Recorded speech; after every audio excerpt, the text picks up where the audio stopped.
सिर्फ हंगामा खड़ा करना मेरा मकसद नहीं, मेरी कोशिश है कि सूरत बदलनी चाहिए, मेरे सीने में नहीं तो तेरे सीने में सही, हो कहीं भी आग लेकिन आग जलनी चाहिए, और वो आग जल रही है निरंतर मेरे प्यारे एमपी बोर्ड के सभी साथियों, और उस आग का प्रभाव आप सभी को दिखाई दे रहा है। जिस तरीके से उसी श्रृंखला में हम आपको नई नई चीजें लेकर के आ रहे हैं, और ये आपका टेस्ट है पूरी तरह से बायोकेमिस्ट्री, बायोमोलिक्यूल्स, जिसमें से ऑब्जेक्टिव क्वेश्चंस बहुत सारे आपके आते हैं। ये आपका सिर्फ और सिर्फ क्या है, ये आपका टेस्ट है, आपने पिछले 2-4 दिनों में क्या पढ़ा है, और इसमें से आपको बहुत सारे ऑब्जेक्टिव क्वेश्चन आपके एग्जाम पेपर में भी मिलेंगे। और अपना टेस्ट कर लीजिए, कितने प्रश्न आपके सही जा रहे हैं, इसको कमेंट सेक्शन में जरूर नोट डाउन करिएगा दोस्तों, जरूर कमेंट सेक्शन में मेंशन करके बताइए कि कितने प्रश्न आपके सही गए इसमें से, तो मुझे आसानी होगी ये जांचने में कि कितने लोग पूरे होशो हवास में और संजीदा होकर के पूरे जोश के साथ और पूरे जोश और खरोश के साथ पढ़ रहे हैं। तो दोस्तों बने रहिएगा, ये बहुत इंपॉर्टेंट लेक्चर होने वाला है आपके लिए।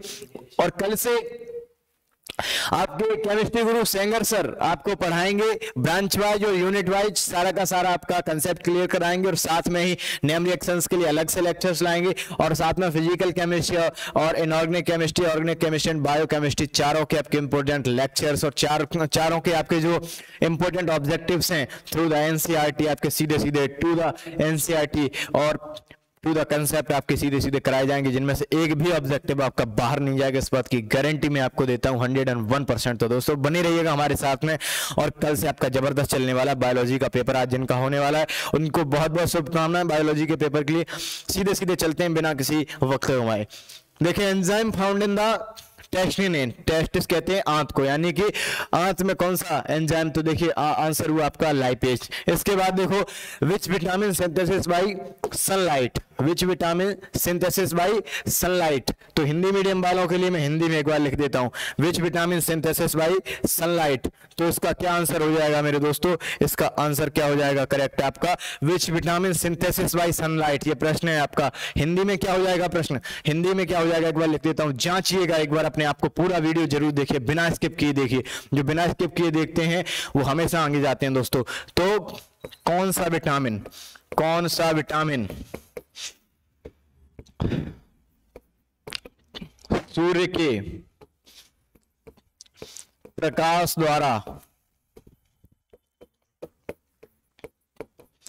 संश्लेषित होता है।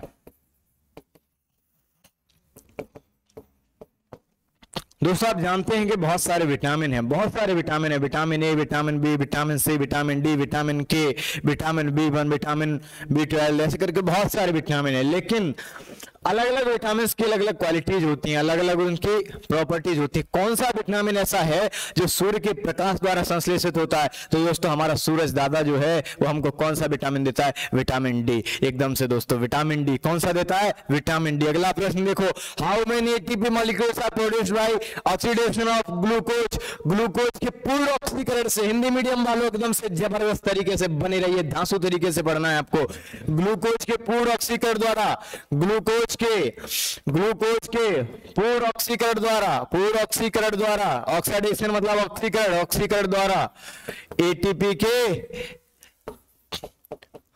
या कितने एटीपी अणु प्राप्त होते हैं, कितने एटीपी अणु प्राप्त होते हैं, एटीपी के कितने अणु प्राप्त होते हैं, तो इसका आंसर क्या है, हिंदी मीडियम वाले इंग्लिश मीडियम वाले दोनों बताइएगा जबरदस्त तरीके से। कितने होते हैं, 38 दोस्तों, एकदम से 38 आपका राइट आंसर हो जाता है, 38 आते हैं। जांचते रहिए आपके कितने प्रश्न सही निकल रहे हैं। इसके बाद देखिएगा अगला प्रश्न, tissues are made up by, ऊतक किसके बने होते हैं, ऊतक किसके बने होते हैं, ऊतक एकदम से हिंदी मीडियम, ऊतक टिश्यूज को क्या कहते हैं हिंदी में, ऊतक किसके बने होते हैं, ऊतक किसके बने होते हैं बाबू, ऊतक किसके बने होते हैं, बड़ा महत्वपूर्ण प्रश्न है। ये प्रश्न सर के द्वारा बनाए गए हैं, सर चूंकि कहीं व्यस्त हैं इसलिए मैं इनको पेश करा रहा हूं आपके सामने। ऊतक किसके बने होते हैं दोस्तों, ऊतक तो एक बार देख लीजिए, ऊतक किसके बने होते हैं आपके, ऊतक जो है प्रोटीन के बने होते हैं, प्रोटीन के बने होते हैं ऊतक, tissues are made up of protein. अब देखो, important carbohydrates of plant cell are, important carbohydrates of plant cell are, यानी कि पादप कोशिकाओं का एक महत्वपूर्ण कार्बोहाइड्रेट कौन सा है? कौन सा है दोस्तों? सेल्यूलोज। कौन सा है? सेल्यूलोज। कौन सा है? सेल्यूलोज है। याद रखिए, एक ट्रिक याद रख लीजिए इसके लिए, ट्रिक याद रख लीजिए। क्या ट्रिक? कि सेल को कहां छिपा दिया? प्लांट्स यानी कि पौधों में। सेल को कहां छिपा दिया? पौधों में यानी कि प्लांट्स में छिपा दिया सेल को। ट्रिक को याद रखिए। अगला देखो, which acid is known as vitamin, which acid is known as vitamin, कौन सा अम्ल, कौन सा अम्ल या कौन सा एसिड है ऐसा जो विटामिन के रूप में जाना जाता है? क्या कौन सा विटामिन एक अम्ल होता है? अब जानते हैं एस्कॉर्बिक एसिड, विटामिन सी, सीधा सीधा हमारे दिमाग में अटैक करेगा एकदम से विटामिन सी, जिसका नाम ही होता है एस्कॉर्बिक एसिड। एस्कॉर्बिक एसिड या एस्कॉर्बिक अम्ल हिंदी में जो विटामिन सी होता है। अगला देखो, metal present in vitamin 12, vitamin 12 में कौन सा मेटल, कौन सा धातु प्रेजेंट होता है? कौन सा मेटल प्रेजेंट होता है आपका किसमें? विटामिन B12 कर लो इसको, विटामिन B12 कर लेना बाबू। विटामिन B12 में कौन सा आपका मेटल प्रेजेंट होता है? एक बार सुधार लो इसको, सुधार लो एक बार, ठीक है? सुधार लो एक बार, ठीक है? कौन सी धातु उपस्थित होती है? उपस्थित होती है, कौन सी उपस्थित होती है? तो एकदम से दोस्तों कौन सी होती है?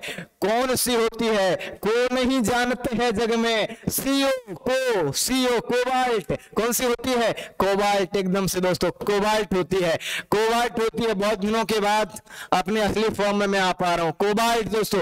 Sugar is present maximum in human blood, sugar is present maximum in human blood. क्या आंसर है? डी ग्लूकोज के रूप में। अगला question, disaccharide present in milk, यानी कि कौन सा डाइसैकेराइड दूध में पाया जाता है? दूध में कौन सा डाइसैकेराइड पाया जाता है दोस्तों? प्रश्न हिंदी मीडियम में क्या हो जाएगा? दूध में कौन सा डाइसैकेराइड पाया जाता है? जिसने मां का दूध पिया होगा वो जरूर इस उत्तर को बताएगा दोस्तों। एकदम से सैकेराइड पाया जाता है।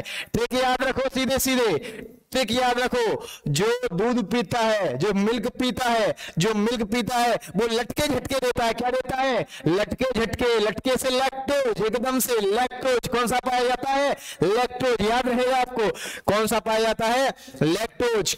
अगला देखो दोस्तों, विच bond linking monosaccharides units in polysaccharides, monosaccharides की कई इकाइयों को कौन सा बंध या कौन सा बॉन्ड जो है बांध करके पॉलीसैकेराइड्स बनाता है? तो आंसर है ग्लाइकोसिडिक लिंकेज। कौन सा है? Glycosidic linkage. Carbohydrates are stored in human body, तो इसका आंसर क्या है? ग्लाइकोजन के रूप में। अगला देखो, हीमोग्लोबिन क्या है? हीमोग्लोबिन क्या है दोस्तों? हीमोग्लोबिन प्रोटीन है। क्या है? प्रोटीन है। Haemoglobin is protein. अगला देखो, which protein transport oxygen through blood stream, तो आंसर क्या हो जाएगा? Chemical name of vitamin B. अभी पिछला वाला निकल गया, अब स्लाइड चेंज नहीं होती दोस्तों, तो इसको आप करिएगा। पिछला वाला जो था उसको भी समझ लीजिए, ठीक है? उसका आंसर देख नहीं पाया। Chemical name of vitamin B, question ही नहीं देख पाया, आंसर क्या देखते? Chemical name of vitamin B, vitamin B का रासायनिक नाम क्या है? महत्वपूर्ण प्रश्न है। और इसके बाद देखो, थायमीन क्या है? विटामिन बी का रासायनिक नाम क्या है? थायमीन। विटामिन बी का रासायनिक नाम क्या है? थायमीन। बिफोर बॉल, और बॉल जब खेलते हो तो कई बार थाई में लग जाती है बॉल। ये ट्रिक याद रखो। विटामिन बी का रासायनिक नाम क्या है? What is the chemical name of vitamin B? It's answer, so answer is thiamine. अगला देखो, diabetes is caused by deficiency of diabetes, यानी शुगर, जो आजकल बहुत सारे नए लौंडों को भी शुगर होती जा रही है और पुराने लोगों को तो होती है। वो डायबिटीज जो है किसकी डिफिशियंसी से, किसकी कमी से डायबिटीज होता है? तो आंसर क्या हो जाएगा दोस्तों? इंसुलिन की कमी से। किसकी कमी से होता है? इंसुलिन की कमी से। ठीक है ना? अब देखो, starch is a polymer of, starch किसका पॉलीमर है? स्टार्च किसका बहुलक है? हिंदी वाले दोस्तों, हिंदी वाले एकदम से, कभी कभी याद नहीं रहता लेकिन बताता सब हूं। स्टार्च जो है, स्टार्च किसका बहुलक है। बहू बोले तो बहू, लक यानी जिसका लक होता है उसकी बहू आती है, ऐसा कुछ नहीं। बहुलक बोले तो पॉलीमर, पॉलीमर को हिंदी में बहुलक बोलते हैं। स्टार्च किसका बहुलक है दोस्तों?